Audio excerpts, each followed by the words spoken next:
Assalamualaikum warahmatullahi wabarakatuh. Perkenalkan, nama saya Novel Panjabnugraha dan di sini saya akan menunjukkan penginstalan atau konfigurasi dari VPN yang menggunakan OpenVPN.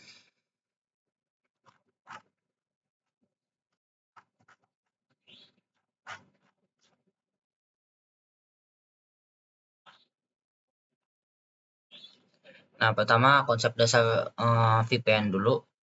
Virtual Private Network atau VPN adalah teknologi jaringan yang memungkinkan pengguna untuk membuat koneksi yang aman ke jaringan lain melalui jaringan publik seperti internet.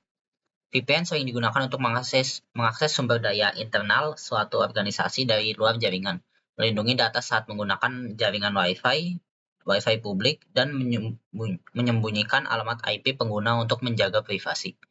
Nah, salah satu implementasi VPN adalah OpenVPN. OpenVPN itu adalah perangkat lunak open source yang menggunakan protokol SSL atau TLS untuk proses autentikasi dan enkripsi data antara klien dan server. Berbeda dengan VPN tradisional yang menggunakan protokol seperti PPTP atau L2TP, OpenVPN menyediakan fleksibilitas tinggi, keamanan yang kuat, dan kompatibilitas lintas platform. Seperti yang akan dilaksanakan di praktikum kali ini, yaitu saya akan menggunakan Linux sebagai server, lalu host atau Windows sebagai kliennya. Nah, komponen utama OpenVPN itu ada OpenVPN Server, OpenVPN Client, terus sertifikat, dan interface-nya. Untuk proses kerjanya, klien memulai koneksi ke server melalui port. Defaultnya adalah 1194. Server memverifikasi identitas klien menggunakan sertifikat digital. Jika valid, server membentuk sisi terenkripsi menggunakan TLS handshake. Setelah sesi dibentuk, seluruh komunikasi klien server dienkripsi. Server melakukan routing atau bridging paket data dari klien ke jaringan tujuan, internal atau internet. Koneksi tetap aktif selama VPN berlangsung dan bisa dihentikan secara manual atau otomatis ketika idle. Nah, keamanan dalam OpenVPN ini adalah OpenVPN menggunakan autentikasi berbasis sertifikat, menggunakan kombinasi kunci private, kunci publik, dan sertifikat CA. Terus ada enkripsi AES, yaitu Advanced Encryption Standard. Lalu Perfect Forward Secrecy dan TLS autentikasi. Nah, sekarang untuk metodologinya atau penginstalannya atau langkah-langkahnya. Yang pertama ada metode sulitnya. Karena terlalu lama, mungkin saya akan menggunakan yang langkah kedua saja atau metode mudahnya. Metode mudah ini di sini saya akan menggunakan script. Jadi kalau tidak menggunakan script, itu kita harus membuat sertifikat dulu menggunakan isi RSA. Lalu kita juga harus menyusun file konfigurasi. Tapi kalau misalnya kita menggunakan script, itu script akan menginstal OpenVPN, membuat sertifikat CA, membuat server, dan client key.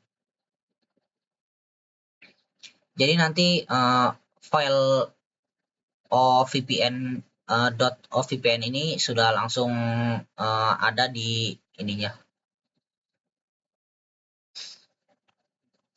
di file manajernya. Nah, langsung saja.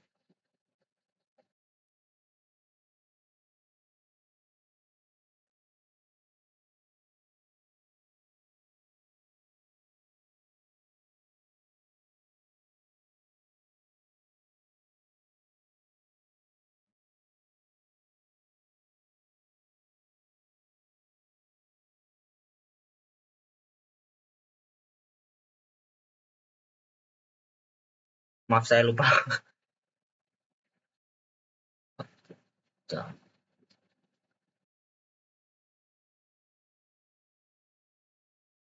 Nah, ini dia scriptnya. Jadi kita langsung saja install.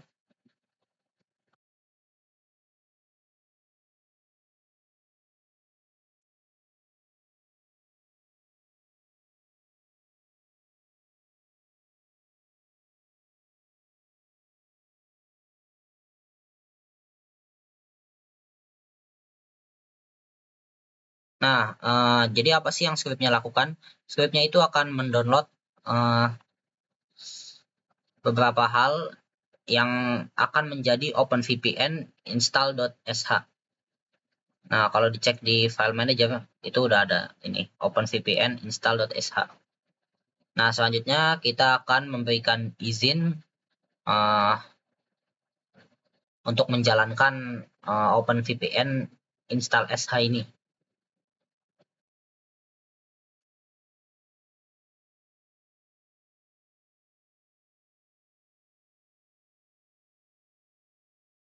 Nah, sudah diberi izin, sekarang kita tinggal menginstal aja. Tapi karena saya di sini sudah menginstalnya, jadi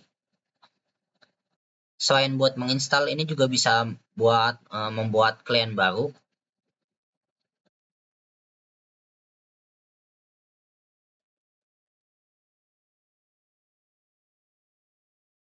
Nah, OpenVPN is already installed karena saya sudah menginstalnya sebelumnya.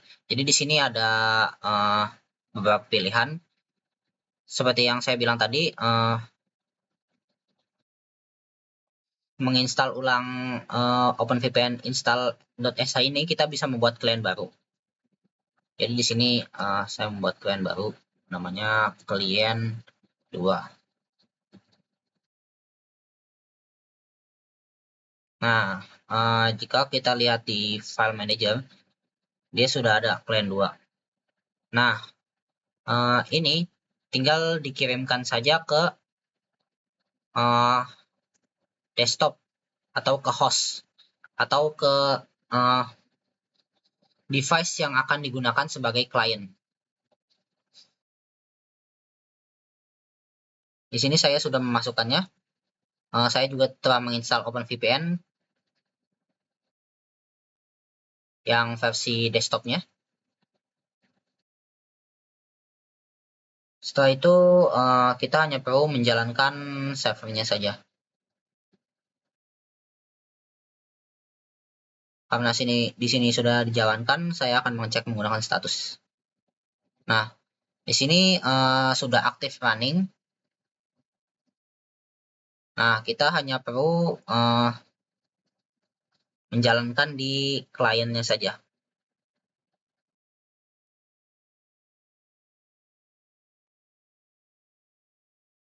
Nah, sudah berhasil lah.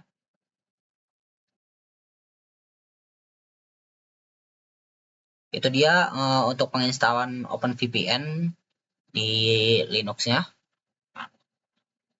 Sekarang kita ke hasil dan pembahasan, di mana instalasi paket berhasil. Tapi ini cara yang sulitnya menggunakan apt install OpenVPN, terus membuat sertifikat, terus mengkonfigurasi server. Nah, IP forwarding atau NAT ini kita tidak lakukan karena agak lama ininya. Terus sistem CTL start OpenVPN server. Terus nah, kalau kita belum melakukan IP forwarding plus NAT ini, klien tidak akan bisa terhubung dengan server. Setelah diperbaiki, baru klien bisa terhubung dengan internet.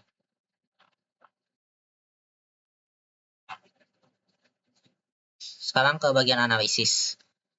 Dari hasil pengamatan, beberapa penemuan penting yang perlu dibahas yaitu pentingnya IP forwarding dan NAT. Meskipun koneksi VPN berhasil, klien tidak langsung mendapat akses internet. Masalah ini disebabkan oleh belum aktifnya IP forwarding. Dan NAT, pengaturan IP tables, Hal ini menjadi bagian penting agar server VPN dapat meneruskan trafik ke jaringan luar internet, mengaktifkan konektivitas widget adapter untuk akses network, dan shared folder untuk mengirim file dari VM ke desktop. Yang ini salah.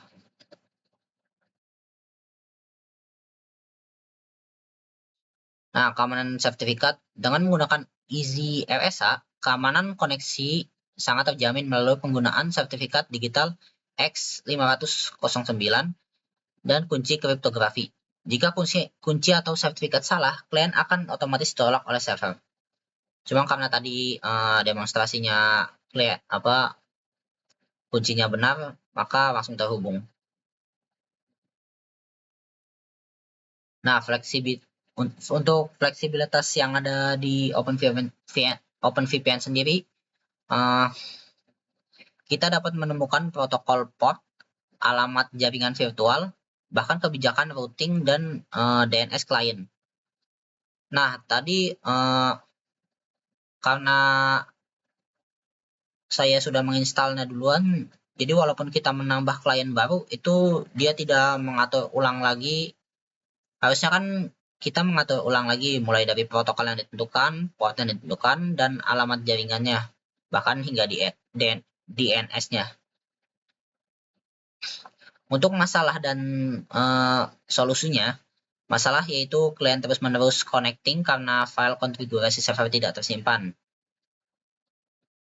Jadi sebelum saya membuat video ini, pada bagian sini itu tidak connected, melainkan connecting terus-menerus. Yang mana itu disebabkan oleh file konfigurasi server yang belum tersimpan.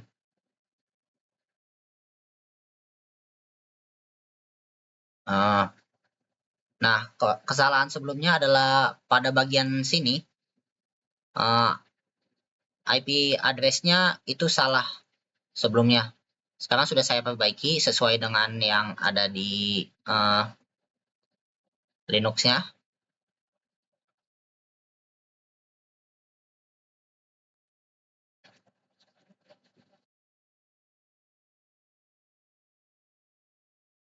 Nah, bisa dilihat IP address sama.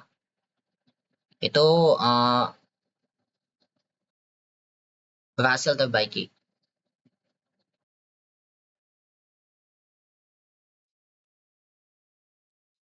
Nah, kemudian klien tidak mendapatkan internet walau koneksi VPN sudah berhasil.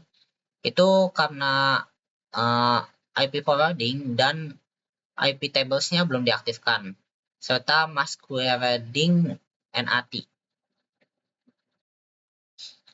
Nah, kesimpulannya, berdasarkan rangkaian kegiatan praktikum yang telah dilakukan, dapat disimpulkan bahwa proses instalasi dan konfigurasi server OpenVPN di sistem operasi Ubuntu berhasil dilakukan dengan baik.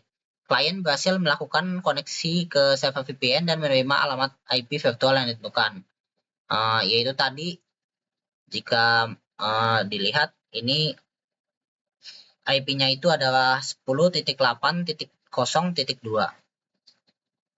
Komponen penting seperti enkripsi TLS, sertifikat digital, serta otorisasi berbasis file konfigurasi .ovpn berfungsi sesuai dengan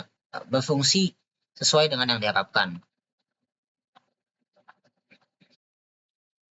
Oke, itu saja dari saya. Wassalamualaikum warahmatullahi wabarakatuh.